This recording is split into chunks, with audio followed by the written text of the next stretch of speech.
Okay, great. Hi there. Hi again. As Katrina said, my name is Miriam Rafferty, and I'm so excited to be here with the Brian Grant Foundation community. So thank you for inviting me to share the work of a large group of individuals that was put together by the Parkinson's Foundation to develop exercise guidelines and competencies for exercise professionals who are working with people with Parkinson's disease. And next slide. I'm giving this presentation, and I want to disclose kind of the context of where I'm coming from. I am a physical therapist, and I think what we do as physical therapists with people with Parkinson's disease would not work nearly as well if we weren't working with exercise professionals in the community. I have been funded by the Parkinson's Foundation for work on this project, as well as some other projects related to their Parkinson's Outcome Project, some physical therapy faculty training programs, and some research projects as well. And I do have research funding from a number of organizations for Parkinson's related work. Next slide. Here are the learning objectives, and hopefully at the end of this talk, you will understand the role of the community exercise professionals in the treatment of people with Parkinson's disease. You'll understand the benefits of exercise, although many of you probably already do, and that's why you're here today. We will discuss the 4 recommended exercise domains for people with Parkinson's disease and how to prescribe that exercise based on the guidelines. And we will describe how the exercise competencies can improve the quality of community exercise delivery. Next slide. So we'll be beginning with kind of your role in the treatment of Parkinson's disease. Next slide. So I see the interdisciplinary care team for Parkinson's disease as having 4 distinct parts. There's the physician bubble, which are the neurologists, the primary care physicians, internal medicine physicians, geriatricians, and physiatrists, potentially, or physical medicine and rehabilitation doctors. But on average, people with Parkinson's might see these clinicians every 4 months if they're lucky, but many neurology clinics can also be every 6 months. It can be really hard, and they don't see those physicians very often. Then there's the traditional interprofessional care community. This is what our traditional rehabilitation approach tends to be episodic and restorative. So they don't see any of these professionals, PT, OT, speech, psychology, social work. They don't see them until they're having a problem. And then they might go once or twice or 3 times a week for a few weeks or a few months. And then the traditional approach is then not to see them again. And that creates problems because in those interims, they're out there in the community. So then on the bottom left, you see the licensed exercise professionals. This is generally physical therapists is what I'm thinking of. They are working with the interprofessional team, but they also might be prescribing exercise. But we, as a physical therapist, we cannot see them 2 or 3 times a week at most, for the rest of their life. So we might see them that frequent for a short period of time, or maybe we have a different delivery model where we're seeing them once a month or following them. But we are really relying on the bottom right-hand corner, non-licensed exercise professionals, community-based exercise professionals, anybody else, and this could even be just a family member or an exercise buddy who is working and helping the individual with Parkinson's disease. Next slide. So hopefully working together, those individuals will can tailor the exercise routine and can help motivate the person with Parkinson's to keep up their exercise, on a daily basis or weekly basis. And next slide. So the exercise professionals are generally not licensed healthcare providers, but they could be. But most of the time, these are community providers who should hold a credential from some exercise association. So this could be the American College of Sports Medicine or the American Council on Exercise, ACSM and ACE, respectively. These credentials indicate that that person has met an established criteria, they have knowledge, skills, and competencies or abilities related to exercise, but those knowledge, skills, and abilities are focused on healthy populations. They generally also have some knowledge more of cardiac risk factors because that is one of the most common risk factors. They have education on appropriate form for exercise to prevent somebody from having a joint or related injury, but they probably, at least at first, do not have specific Parkinson's education. And so one of the goals of creating these guidelines and competencies is to create a place for people to go to get, what is the gold standard Parkinson's related education that you should have if you're working regularly with people with Parkinson's. These exercise professionals are an integral part of the team. Next click. And they, and one more click. They frequently interact with the client more often than the healthcare team.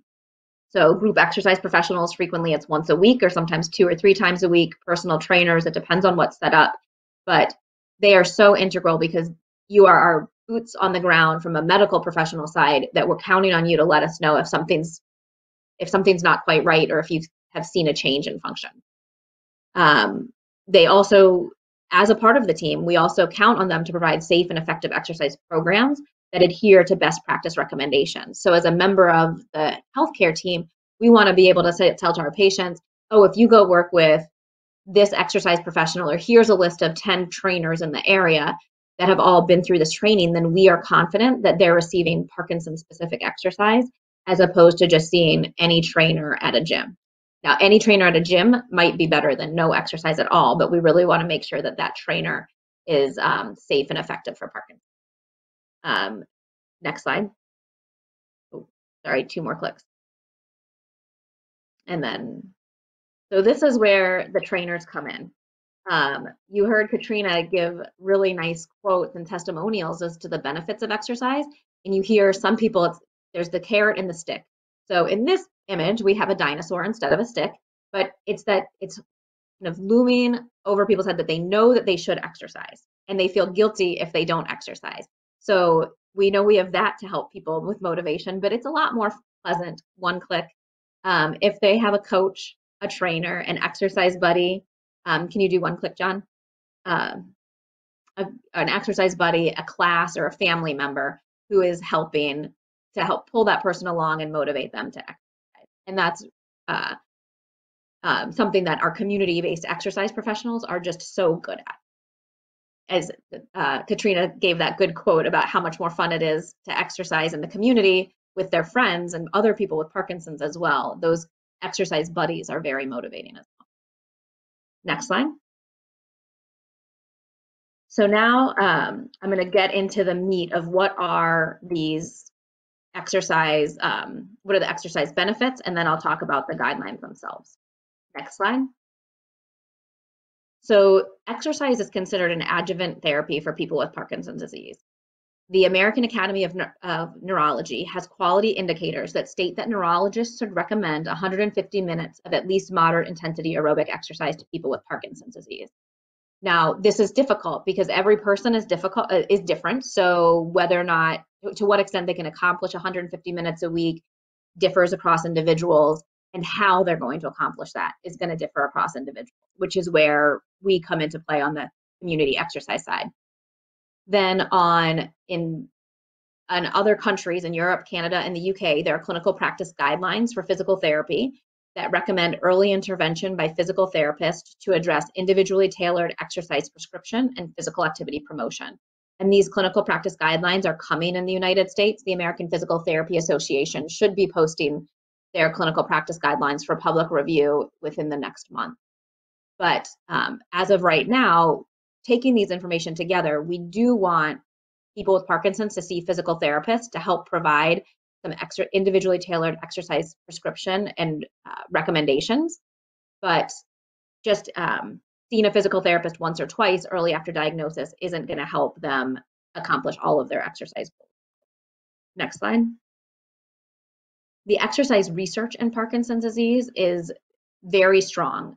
We know kind of from a wide variety of studies that aerobic exercise can reduce motor disease severity and can improve gait performance, quality of life, and aerobic capacity.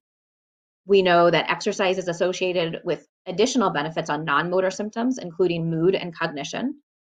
And then the more traditional benefits of exercise are very task specific. And task specific means that if you're practicing walking, your walking will get better. If you're practicing balance tasks, your balance will get better. If you're practicing strength tasks, your strength will get better. Range of motion and mobility. So all of these things get better with practice, and exercise is something that you can do high repetitions and intensely to help make those benefits. Next slide. So where does some of this research come from? We have the standard randomized controlled trials that were discussed on the prior slide, but the problem with those trials is that the people who sign up for those exercise trials are really they're very motivated. Otherwise, they wouldn't volunteer for that type of research study to be a participant. They tend to be a very limited and tightly controlled population of all people generally with relatively mild Parkinson's symptoms, and their exercise is paid for. So their gym membership is paid for, their personal trainer is paid for, and maybe they get an iPad to track their walking. It's not really the real world situation that the rest of us are operating in. This study here is a real world study of the Parkinson's Outcome Project. So this is a representative sample of 8,000 people across the country, and actually there's even some international sites. And what you see in the top left pie chart is that people with very early Parkinson's disease, in the lighter shades of gray, those people, more than 50% of people with very early newly diagnosed Parkinson's disease are achieving the exercise recommendations. In Honing Yar stage 2, down in the bottom left, you see it's a more even split, with the darker shades of gray indicating people who are not exercising at all or who are low exercise amounts. So they're exercising some, but not achieving the recommended 150 minutes a week. In the top right, you see in Honing Yar stage 3 Parkinson's, this is when people start to have balance problems, that now you see more darker shades of gray. So more people are having trouble making those exercise recommendations. And by Honing Yar stage 4 and 5 Parkinson's disease, these are people who might be having more freezing of gait. People with Honing Yar stage 5 have difficulty getting out of bed without having a caregiver assistance with them. 75% of those people aren't meeting their guidelines. So the number of no and low exercisers increases as the disease severity increases. Next click. However, what we found in this population is that people who did achieve recommended doses of exercise, they had a slower decline in their quality of life and a slower decline in their mobility over 2 years. So what we want to do is try to get more people into that regular exercise group. And one more click. Interestingly, the benefits of exercise on quality of life was the greatest in this bottom right-hand corner in those individuals with Honing Yar stage 4 and 5. And this is where I think the exercise professional community is so important, because people who have more advanced Parkinson's disease are going to need more physical assistance to exercise, as well as more motivation, because they can have problems with apathy, which is essentially that they have a really hard time getting going. And so having that extra motivation from a family member, from an exercise group, or from a personal trainer or group exercise instructor is really going to be a key ingredient to having them achieve their recommended exercise. Next slide. So if you are lucky enough to be working with an individual in Parkinson's, what should you do? And these are where the guidelines come in. Next slide. What are guidelines? Guidelines, click, are, one more click. Guidelines are the public recommendations on exercise prescription for people with Parkinson's disease. So using exercise physiology, exercise professional language, it's the objective knowledge about the frequency, intensity, time, type, volume, and progression of exercise, or FIT BP. So the guidelines are giving you that additional knowledge. And one more click. Guidelines are not related to the quality and skill of application of the guidelines. So it's easy to memorize the guidelines, but how do you actually apply them to people with Parkinson's disease is a little bit more tricky. What I'll cover after the guidelines are the competencies, and that the competencies help you understand more how to apply the guidelines. So the guidelines themselves don't ensure the competence of the exercise professional, but an exercise professional who has all the knowledge can then gain the skills and application. Next slide. So these are the guidelines, and I'm going to go through each one of these types of exercise one by one, because you obviously can't read the little print on this without straining your eyes. But you see on the left-hand side, we have the columns, or each row is the frequency. We combined intensity and progression. We have time and volume. We have the type of exercise, and we have disease-related considerations. So the disease-related considerations are really some of the precautions that you have to keep in mind when working with somebody with Parkinson's that are maybe a little bit different from the general population. And across the top, the 4 exercise domains. This was one of our one of our objective goals was to make sure that you knew that people with Parkinson's should be working in the aerobic domain. in the strength domain, in the balance domain, and we combine agility and multitasking with the balance domain. So BAM, balance, agility, and multitasking, as well as flexibility. And the website here is, if you just kind of Google parkinsons.org exercise guidelines, you can get your own copy of this guideline. Next slide. Also on that website, you will see a copy of the infographic that was made in a collaboration between the Parkinson's Foundation and the American College of Sports Medicine that quickly summarizes these different domains of exercise and what should be done. Lisa Hoffman, who'll be speaking to you later today, will give you the information that you need if you wanted to order a copy of this for your clinic or for your exercise gym. It's just a very nice, concise infographic that can help exercise trainers as well as people with Parkinson's disease. Next slide. So, and you can click 2 or 3 times, 2 more. So the exercise guidelines are adapted from a number of different places and sources of literature. We use the American College of Sports Medicine's guidelines for exercise testing and prescription, which has a chapter on people who have other health conditions. There's also an ACSM, exercise management for persons with chronic diseases and disabilities, that has a chapter for people with Parkinson's disease. There's also a number of other sources of information about exercise for people with Parkinson's disease, including NCPAD, or the National Center for Health and Physical Activity Promotion for people with disabilities, the U.S. Department of Health and Human Services Physical Activity Guidelines for all Americans, as well as physical therapy texts for PT resources. And then in our last slides of this talk, there's some more information about Parkinson-specific research in exercise and PT, the actual studies themselves. Next slide. So I apologize, there's a little image there blocking it. I didn't intend it to be a top secret there, but for aerobic exercise guidelines, the intensity is recommended that people start with moderate intensity exercise, 40 to 60% of their heart rate reserve, or a rate of perceived exertion that's 12 to 13 on a 20-point scale, the 6 to 20 rate of perceived exertion scale, or 3 to 4 out of the 10-point rate of perceived exertion scale.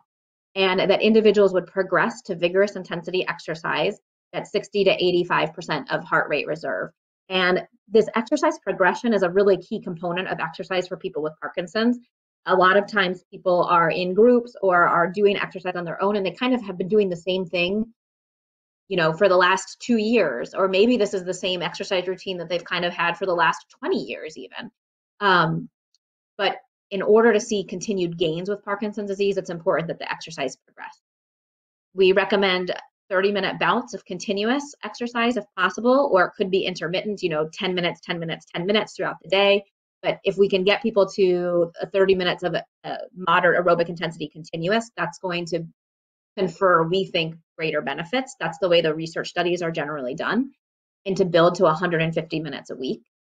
The type of exercise, or all the different aerobic exercises that you could be doing. It could be walking, it could be running, it could be biking, depending on what is safe for that individual. Some examples include cycling at a high rate of RPM, revolutions per minute, so 80 to 90 RPMs. Could be a high intensity boot camp style class. So there's a lot of different options. Next slide.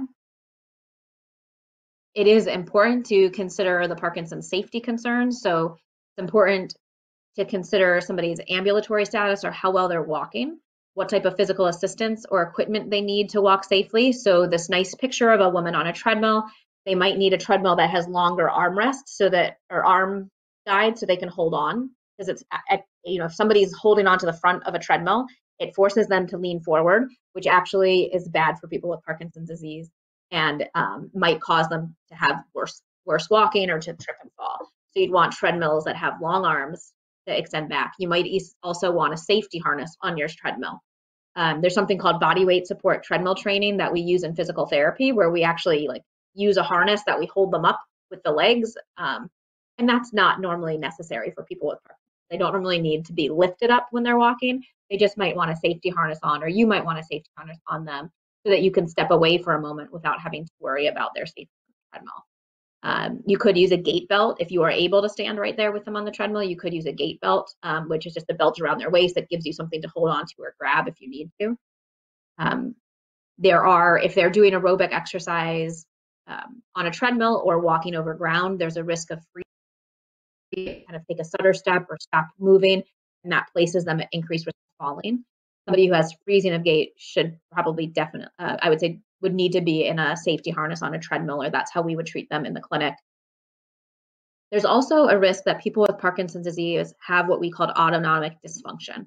And what this means is that the part of their brain that controls their blood pressure and their heart rate gets affected. Some people have what we call orthostatic hypotension, which is where when they stand up, if they stand up too quickly, their blood pressure drops, and that places them at increased risk of falling, just having a brief fainting episode. So you might want to make sure that as soon as somebody stands up, you're not like off and running. You take a minute to stand up, let the blood settle before you keep walking. And more importantly, for people doing aerobic exercise is the blunted heart rate response to exercise. Exercise professionals think of having a blunted heart rate to exercise as being something that somebody who has high blood pressure who's on a beta blocker medication, their blood pressure doesn't rise the same way and their heart rate doesn't rise because the medication is keeping it under control to keep their blood pressure down. But for people with Parkinson's disease can have this problem even without being on a beta blocker. So if you're trying to use heart rate to say, oh, your heart rate should go up to 125 to show that you're working at moderate intensity, they might have the rate of perceived exertion of working out at moderate or vigorous intensity, but their heart rate might not be in that exercise zone. So that's why it's important to use the rate of perceived exertion scale in addition to monitoring heart rate when individuals with Parkinson's are doing moderate to vigorous intensity aerobic exercise. And then it's also really important to consider any other comorbidities or conditions that a person has that could be musculoskeletal or cardiorespiratory, because those could be impacting their aerobic exercise. So the last thing we want is to help somebody exercise. They do a great job for a week, but then they develop knee pain that's so bad that they have to sit down for the next 2 weeks. So we need to try to balance what they're doing with their risks and any known like arthritis that they might have. Next slide. So moving on to the strength exercise guidelines, the exercise studies that we based our guidelines off all do a 2 to 3 days a week of strengthening exercises, challenging all major muscle groups, non-consecutive days. So very similar to the way that we would be prescribing strengthening exercises in a healthy population.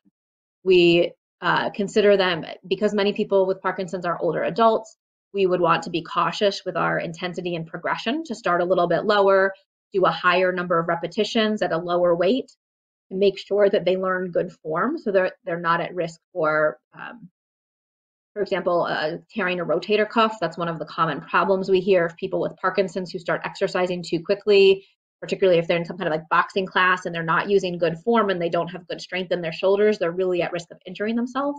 So we want to make sure that they have good form before we start progressing their weight for the intensity of their strengthening activities. But ultimately build to, the studies might be like 2 60-minute or 2 90-minute strengthening sessions a week. And exercise shows that people who do exercise, just strengthening even if we just take off all the other exercise and just use like aerobic as a warm up and cool down, if people who were not previously exercising start going to a gym, a regular old community gym, working with a trainer who has specialized training in Parkinson's disease twice a week for 60 to 90 minutes, that those individuals had gains in function initially over the first 6 months. And then over the next 2 years, those individuals maintained those gains. Whereas people who are doing gentle exercise, the very typical, like, I'm going to stand on one foot and move my leg out to the side and do some sidestepping each way or some lunges. Those individuals also got better when they first started exercising. But over the next 2 years, they kind of went back to where they started. Whereas the people who were exercising really hard got better and maintained that exercise. And what was the key ingredient for maintaining that exercise? It was that key word of progression. They were working with personal trainers, and so the personal trainer could watch them and keep them safe and help really push them to lift more and more weight as they exercise. So those were individuals using progressive machines, body weights, dumbbells, doing eccentric strength training, resistance training with instability. So there's a lot of different options that you can use in the community. Next slide. Special considerations for strengthening exercise include watching individuals' body mechanics and posture, estimate their 1 repetition max safely so you know that you're starting them at a good weight, progress with high repetitions, or progressive in general with high repetitions, time their strength training for when their medications are on for optimal functioning. So people with Parkinson's disease, if their medications, they sometimes work really well for a couple hours and then they get a little bit worse, and then they work really well and then they get a little worse. You want them in your gym where things might be a little tight as they navigate around equipment. You want them in your gym when their medications are working. And again, here, consider comorbidities like spinal stenosis, osteoporosis, or osteopenia. Next slide. For balance, agility, and multitasking, again, here, you want to do 2 to 3 times a week of a focused balance, agility, and multitasking workout. But if you can work some balance and agility activities into their daily life, that's going to hopefully be more, that's a better goal. So they're going to might be working out with a community exercise professional, doing yoga or doing boxing, the sensory motor agility program, Tai Chi. You might do that for 45 minutes or an hour, but then have some other little things that they can work into their routine, like standing on 1 foot while they're brushing their teeth or something, standing on 1 foot during the 2 minutes that you have food in the microwave.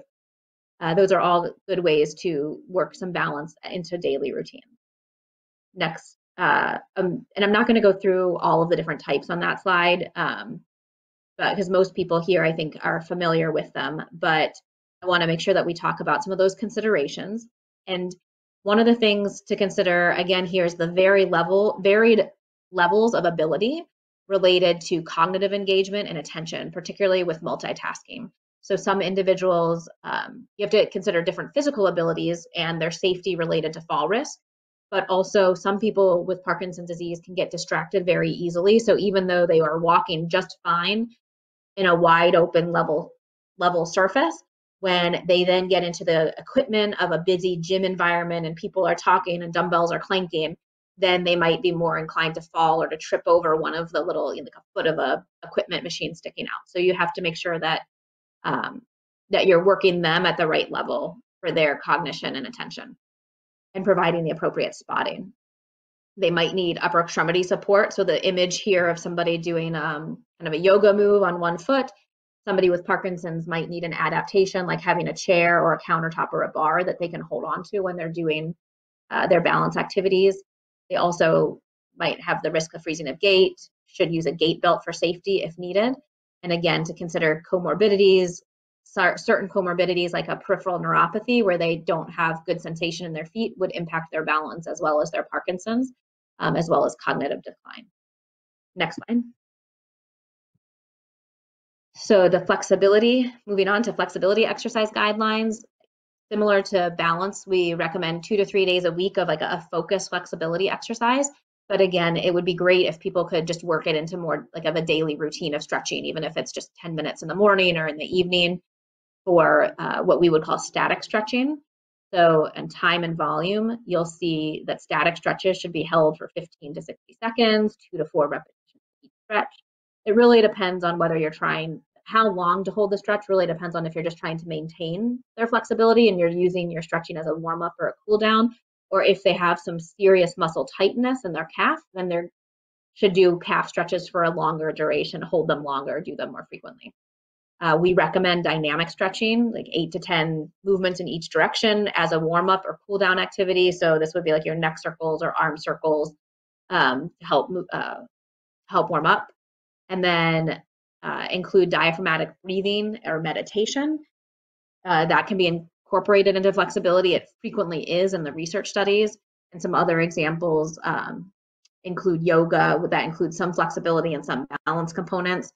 And that's really where the competencies come into play, because there's so many exercises that can address 2 birds with 1 stone. And that's really important, because if you've been adding these up over the course of this talk and you're thinking 150 minutes of aerobic exercise plus 2 to 3 times a week of strength exercises plus 2 to 3 times a week of balance plus 2 to 3 times a week of flexibility, we've run out of days in the week. So it's going to be really important that a skilled community exercise professional can help the person with Parkinson's kind of figure out how they can plan their exercise routines to maximize their guideline adherence while also leaving enough time in the day to go do all the other fun things like going out to lunch and, doing the other daily life things. Next slide. The flexibility related considerations are just to consider that some people with Parkinson's disease have something called dystonia, which could be just tonic. That means that they have a tightness, like a muscle spasm that just is tight or tonic in a limb. It frequently happens in their ankle muscles where their ankle kind of turns in, or in a hip where their hip turns in. This can be very painful, and it's very important to kind of stretch those muscles to the best of our ability. For some individuals, these dystonias kick in activity induced is what I'll call it. So they normally walk fine, but after they walk for a long period of time, they'll start getting their foot turning in. So it would be something to just watch out for. And they should let their doctors know if you observe it in your exercise sessions. You want to make sure that they tell their doctor about it. People with Parkinson's have that they can get a worsening of their flexed posture that gets worse as the disease progresses. And so doing exercises to promote upper trunk extension, as well as hip extension, can be very important.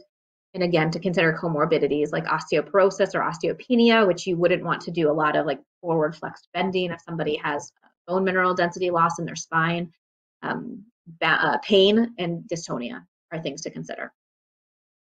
And so the final special consideration, next slide, is just to consider that the individual, the personal trainer, the exercise professional in the community, and the person with Parkinson's disease should consider collaborating as a team with a physical therapist who specializes in Parkinson's disease, because where the physical therapist comes into play is that they know Parkinson's disease, but it's also a part of their license to really take into account an entire complex medical history, everything else that's going on with the patient, so that if there are special considerations, that exercise professional can kind of bounce ideas off of the physical therapist to make sure that they're doing things safely.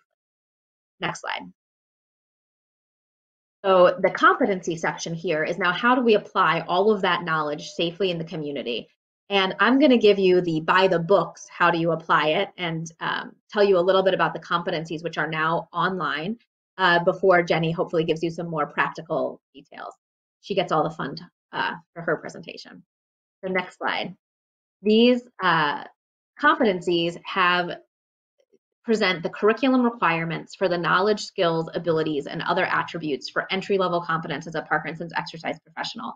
And our goal of the competencies we have several goals, but a lot of times it's not necessarily for you as the individual to have a curriculum that you have a self-study, but it would really be for the programs that create exercise education for health professionals to use the information and the competencies to make sure that they're teaching people who are exercise professionals all of the right things that they should know. So then somebody with Parkinson's can go to an exercise professional who went to one of those training courses and know that they have a good body of knowledge.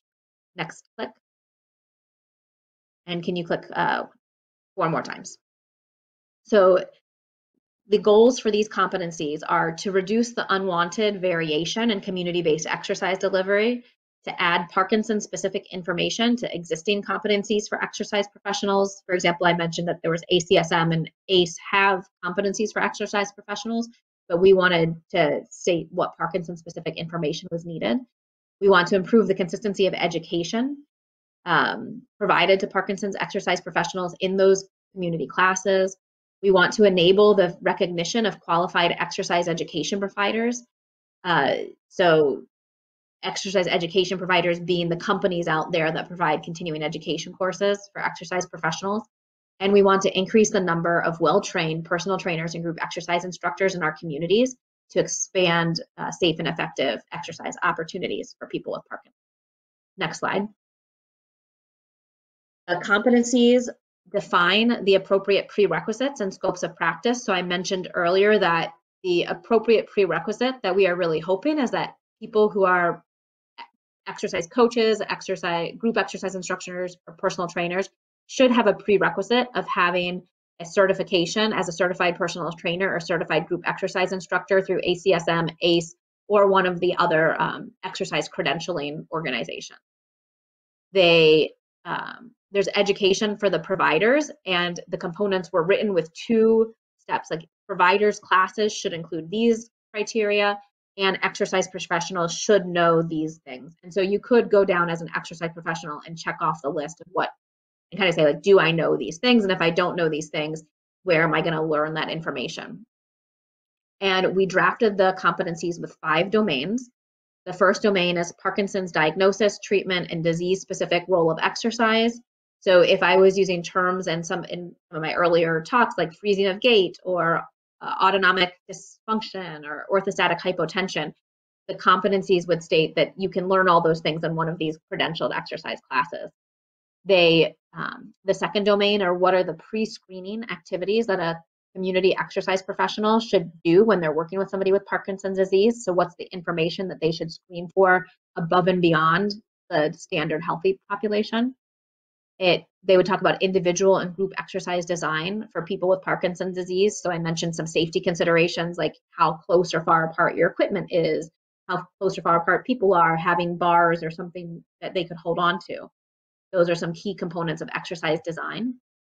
They also include a domain of exercise leadership for people with Parkinson's disease, and this includes behavioral change strategies and counseling that one might need to do when working with somebody who has a chronic degenerative health condition. And finally, the last domain is interprofessional communication and program development. Next slide. And you can click one more time. So what we are hoping is that in this motivation image here, that the exercise professional who's working with that person with Parkinson's disease was taught and is adhering to guidelines and competencies. So we know that they're pulling this person ahead, but they're pulling them ahead safely and effectively. Next slide. And this qualified exercise instructor, and we'll do one more click, is really that merging that credentialed exercise provider, so they know exercise, but now they also add Parkinson's specific exercise to their knowledge. Next click.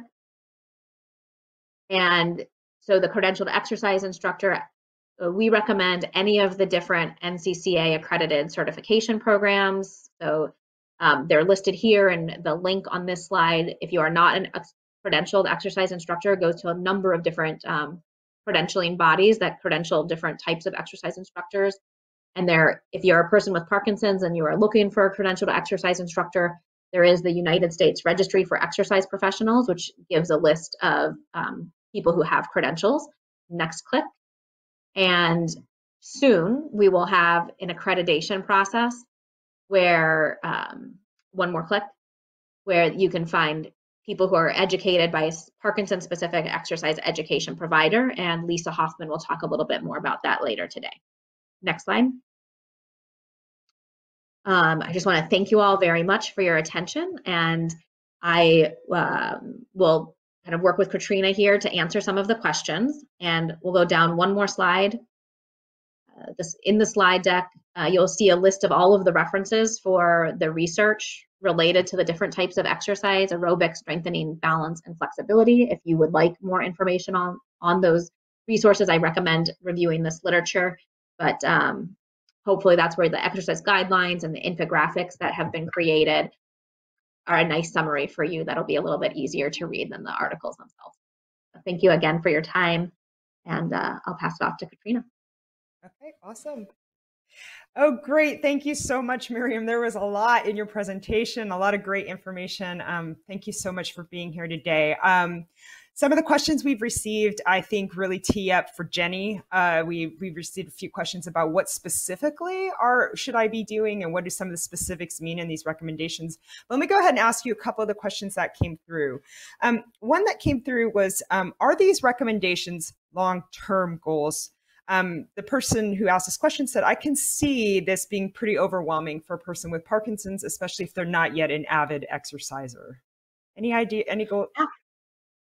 Absolutely. Long-term goal is a great way to put it. And that's exactly what I like to think of with the physical therapist helping the community exercise professional to figure out the prescription and what are the short-term goals and what are the long-term goals, what's realistic and what's safe for an individual. Nobody who is a non-exerciser should start at the top. You're always kind of starting at the beginning, working your way up, whether it's just doing let's just try to get somebody outdoors walking, taking a community walk. Then once they're walking 20 minutes a day, then it would be, let's have them monitor their heart rate or their rate of perceived exertion to try to get into the moderate intensity zone. And I would never want to discourage somebody to say, but I'm not working out at a vigorous exercise zone, so I'm not doing it. I'm not meeting recommendations, because we all know as exercise professionals that some is better than none. And that's really where the competencies come in. It's how to apply this information for an individual using the appropriate behavioral strategies for goal setting and action planning to help somebody go from nothing to something. Or if somebody already is a great exerciser, how do we monitor them to pick up on when things are starting to drift off? It might be that they drift off of exercise every winter. I know that that is something that happens. I'm presenting here from Chicago. That's something that happens regularly. So how do we monitor for those declines in exercise and give them boosts when they need them? And that's the competency, that's the skill and ability of applying the exercise, as opposed to just having the knowledge of what to do. Great. And again, I think Jenny's going to talk a little bit about that. One of the things I also appreciated you saying in the presentation was that, the reminder that a lot of activities hit two birds with one stone, right? An activity that it could be in the aerobic category could also be helping with strength, balance, what have you. So that was also yes, and oh yeah, so I was gonna say, I do hope, I'm assuming that Jenny will cover that really well, because I know that one of the programs that was developed at Oregon Health and Sciences University was the Sensory Motor Agility Boot Camp type program. And that's a perfect example of a program that is really focusing on agility and balance, but is encouraging people and monitoring their aerobic intensity as they're doing that program. And so that's one example. There's a number of community exercise examples that do similar work. Some of the other examples are Parkinson's Wellness Recovery or Rock Steady Boxing. These are all things that people with Parkinson's could consider that would address both aerobic and balance and agility at the same time. They also all include a warm-up of flexibility exercises. So all of these group classes will be covering flexibility, probably with aerobic and balance. So your 90-minute class or your 45-minute group class is probably hitting many things at once. Great. So we also got a question about, why are the recommendations for aerobic activity 30 minutes 3 times a week as opposed to just 150 minutes over a week? That's a great question. And we decided to be a little bit more specific. Right now, the physical activity guidelines for all Americans are 150 minutes over the course of a week, with any type of breakup. It could be 5 minutes at a time, 10 minutes at a time, 30 minutes at a time. However, the research studies in people with Parkinson's disease mostly focus on aerobic exercise that's delivered in longer bouts. So in particular, with the vigorous exercise intensity, people were asked to walk on a treadmill for 45 minutes 4 times a week, hoping that they'd actually do 3 times a week. If you ask, something always comes up and you have to cancel a session. But all of those were those longer stretches where there's a warm up, a period of moderate to vigorous intensity aerobic, and then a cool down. And this is kind of the difference between physical activity and exercise. So the physical activity guidelines are recommending 150 minutes of moderate intensity physical activity. And we are hoping that people are really doing that with a focused exercise. And exercise, the differentiation is that exercise is physical activity that's being done more intensely with the exact, the thought in your mind that you're doing it to improve your health or fitness. Whereas physical activity, could be your daily commute, it could be walking the dog. Some dogs are a more intense walk than other dogs. So you really have to think about your intensity and put that focus, get your mindset on, I'm trying to do this to get stronger, to improve my aerobic intensity. Thank you for that clarification. She also asked, what is considered high repetition to muscle fatigue? Is it? Yes. So generally speaking, with older adults, a lot of times they are doing higher number of repetitions. So by higher, I mean 10 to 15 repetitions. And we would say to muscle fatigue. The Parkinson's exercise strength training study, that is kind of the seminal work on progressive resistance exercise on Parkinson's disease, they are generally actually doing 8 to 10 repetitions. In healthy young adults, you might even see 6 to 8 repetitions to fatigue, but they're using a higher load, 6 to 8 repetitions. In a supervised setting of somebody with Parkinson's disease, you could maybe do 8 to 10, but the guidelines were a little bit more conservative based on the ACSM's exercise guidelines and kind of for older adults in general who might have osteoporosis or osteopenia. You might lower your load and do a higher number of repetitions. I would say 10 to 15, but you want to achieve that fatigue within that 10 to 15. So yes, okay. Simple answer to that question would have been yes to fatigue, but I wouldn't. What happens in PT clinics, and this is me as a PT critiquing myself, so I feel like I can do it, is a lot of times we'll say like, oh, 3 sets of 10, but we aren't pushing people very hard, so they could just do 30. And if somebody can do 30 of something and not get to the point of fatigue, then we aren't working them hard enough. And so in the community, both physical therapists who are working with patients one-on-one, as well as exercise professionals, know when that fatigue occurs and make sure you're pushing them to that point. Yeah, I think that's a recurring theme when we do our trainings with Jenny is you really have to push people. So yeah, that's one of the great things about having exercise instructors and community exercise programs. And so just to wrap up, Miriam, I'm just wondering, as you were going through this work, knowing that you have a background as a researcher, as a physical therapist, was there any one big key takeaway or any surprise you had as you were going through creating these recommendations? I think not a lot of surprises, but I think we were really challenged as a group to come up with recommendations and to decide how to give our recommendations in a way that would be effective and safe for somebody who's newly diagnosed, so that Hoehn-Yahr stage 1, it's barely noticeable that they have Parkinson's. And maybe they've been an exerciser their whole life. And so these are the people who are coming in to PT or to exercise saying, I'm already an exerciser. I just want to exercise perfectly for my Parkinson's disease. But also for those people who have Hoehn-Yahr stage 4 and 5 Parkinson's disease who really need help, who want to work with an exercise professional because that's going to be the only safe way for them to engage in community exercise, but they're going to need more one-on-one spotting or somebody to use a gait belt to hold on to them. So how do we create these guidelines that are going to work for everyone? And I think the surprise was really how challenging it was for us to try to come up with something. So I would say that these guidelines are very easy to apply to somebody with very early Parkinson's disease. And most people with very early Parkinson's disease, I would treat like I would treat, any healthy person, in many ways. But I would be focusing more on that balance, agility, and multitasking part than my general 50-year-old who I would work a little bit on balance, but might be focusing more on aerobic strength training. But with Parkinson's disease, I'd say, let's start doing this stuff now to nip any problems in them.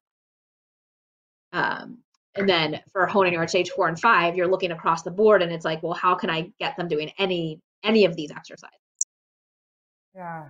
Yeah, kudos to you and to the Parkinson's Foundation for bringing this all together to create these recommendations, because it is another thing we hear a lot when we do our trainings is what do you do across the lens of stages, and how do you support people throughout the whole journey of Parkinson's? So I do appreciate you being here with us today, Miriam.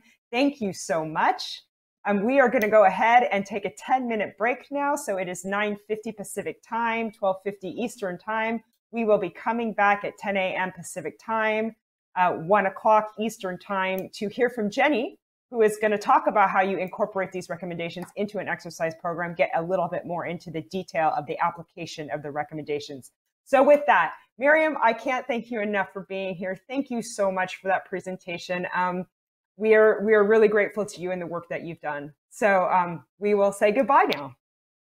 Thanks, you're welcome. And looking forward to Jenny's talk. Thank you all. Yeah, take care. Thank you.